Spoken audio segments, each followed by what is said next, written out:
twilight of the gods nears, brother will kill brother. Families will be sundered by murder. 4 ages are afoot. An axe age, a sword age, where shields are cloven. A wind age, a wolf age, where the world falls. No one shall be spared.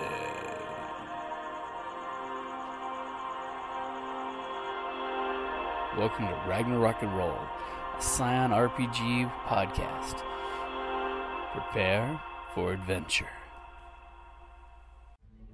The halls of Asgard echo with music, laughter, and the sounds of feasting. Indeed, it would seem the entire pantheon is out in force to celebrate the addition of 5 new demigods into their midst. Everyone is enjoying themselves, all save one. There is one who drinks not from joy, but from pain. Trixie chose the quietest corner she could find to wait out the celebration. There was a time, not so long ago, she would have refused an alcoholic beverage. It made one fuzzy and slow. Drink enough and you'd lose your edge. Drink too much and you go numb. Numb sounded pretty good to her right now. She had sent her boys off to enjoy themselves for the evening, but now almost wished she hadn't, as she missed their precocious company. Her hand went to the exquisite jewelry about her neck, and she felt another pang. Trixie drank deeply from her meat horn. A now all too familiar voice from behind her forced her from her dark thoughts. "May I join you?" Loki asked. Trixie didn't bother turning around. "Do I have a choice?" she rejoined sullenly. "Yes and no," her father replied. "I have a gift for you. We can do this privately or with pomp and circumstance like the others will. The choice is yours." Trixie thought for a moment. "Have a seat," she said resignedly. Her father cut quite the figure in his old-school green and gold tunic. His golden locks free and loose like a halo about his head. He would have looked like he'd stepped right off the pages of some ancient saga if it had not been for the perfectly wrapped package in his hands. Trixie almost felt underdressed, garbed in a simple but elegant little black dress.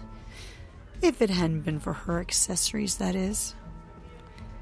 Normally he would be smiling that roguish grin of his, but he wore a look of concern instead, as her own impish smile was clearly absent. "Why do you wear that?" he asked, indicating the beautiful bejeweled chain about her waist. She took another drink and stared into his blue eyes for a moment. Loki merely waited. Finally she said, "You're so fond of riddles. Figure it out on your own." "Stop being petulant, Beatrix," Loki said softly. "Petulant?" she scoffed. Oh, that did it. He did not just admonish her. "Petulant? Fuck you. Stop pretending to be all goddamn paternal." Trixie spat violently under her breath, and he was somewhat taken aback. "I'm just a freaking tool to you. Another puppet in your theater. Well, pardon me for not being very appreciative of your choreography, or lack thereof." There was a pain in his eyes, but he let her continue her rant.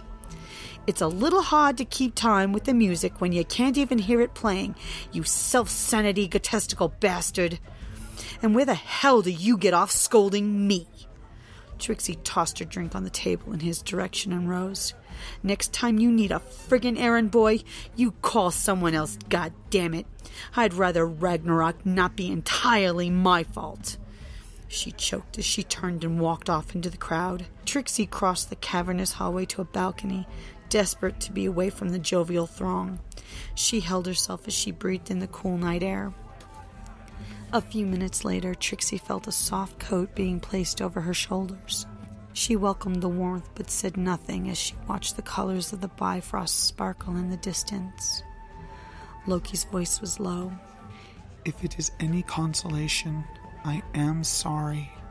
I never wanted you to get hurt." Trixie made no reply. In fact, this coat will protect you. It will not only act as armor, but it will also look like any ensemble you could possibly imagine. Moreover, there are hidden pockets that you can hide your wand and hand-sized objects that only can be detected or accessed by you. Even in the event of frisking, they will feel nothing but what you would normally feel under the apparel you've chosen. You just don't get it, she finally said in her frustration, turning to face him. When I signed up for this gig, I knew I could get hurt, maybe even dead. But I didn't sign on to be your patsy. Trixie, it was never my intention to use you as a pawn, but please understand that I had very good reasons behind the tasks that I have set you, as well as my own actions. Well, you know what they say? The road to my half-sister is paved with good intentions, she jibed. You have been manipulating people for so many centuries. I wonder how much your own maneuvering you're even conscious of anymore. I'm guilty of playing the game too, perhaps more than most, but even I draw the line in the sand when it comes to those I call family. Another pained look crossed Loki's face. You may not believe me, daughter, but I am truly sorry for any distress you have suffered. He rested a hand upon her shoulder as he spoke. I may not be the most honest man, but I do care about my children, and I hate to see them hurt.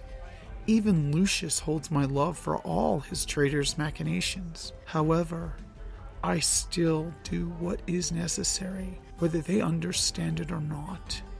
Even gods are not exempt from difficult choices. Indeed, they have a greater share of that burden, for their decisions affect themselves, their children, their followers, and the worlds. You actually expect me to believe that all your actions are for the good of mankind? Trixie scoffed. Loki shrugged a little. Even a god has to have a little fun, he smiled playfully. They stared at each other for a moment, Loki grinning. Eventually Trixie sighed in mild exasperation. Thank you for the coat, she replied softly, without smile, but sincerely. You are welcome, Beatrix, Loki replied. And regardless of whether or not you believe me, I am proud of you. And with that he gently squeezed her shoulder and turned to rejoin the festivities. Trixie watched him leave, heart still heavy. She gave no thought to his proclamation of pride. Her emotions were still too raw, but at least the flame of her anger did not burn quite as brightly, edged with the emptiness of grief. Trixie was not sure which state was more preferable.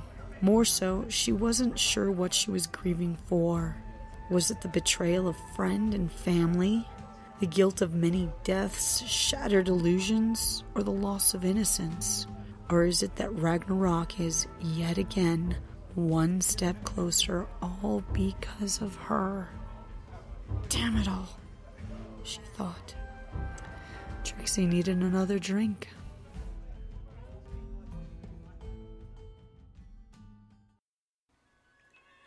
Hi, this is Kelly, aka Trixie from Ragnarok and Roll, a Scion to Ragnarok story, and Tilda Wimblewick from D&D Journey of the 5th Edition. First off, I would just like to say thank you to everyone for listening to our varied adventures, as well as for rating us on iTunes and rpgpodcast.com. If you haven't rated us yet, we would greatly appreciate it if you could. And if you're looking for more ways to support our efforts, we are now on Patreon, a great site where you can help us continue making more podcasts, as well as some special surprises for our patrons. If you can, please look us up at www.patreon.com/cppn. Every little bit helps. And again, thank you for listening. Hi, this is Jim from Ragnarok and Roll, a Scion Hero to Ragnarok podcast, and the Creative Play and Podcast Network. And I'd just like to say thank you for listening, and may fate always be on your side.